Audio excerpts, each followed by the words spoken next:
Right now, the Board of Education for the Madison Metropolitan School District is meeting to consider cost of living pay raises for staff. So far, the district has declined to offer any such raise. JT Siskowski spoke to the district and staff to find out where negotiations stand and what it means for area kids. Short staffing and burnout. That is what Madison's teachers union is warning could happen to schools across the district, like Hamilton Middle here behind me on Madison's west side, if staff don't get a cost of living adjustment this year.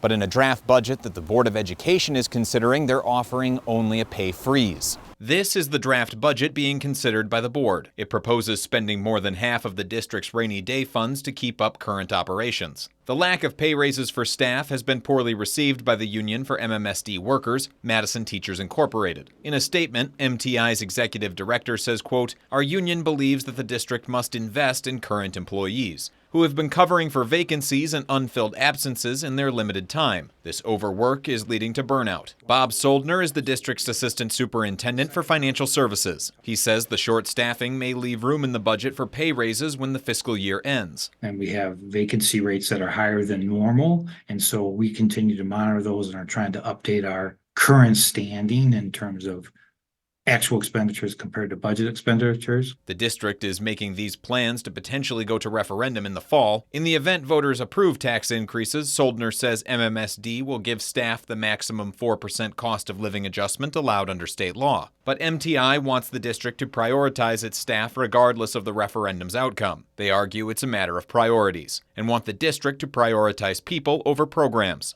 Current district timelines estimate that the Board of Education will make a decision on whether or not to go to referendum later on in June.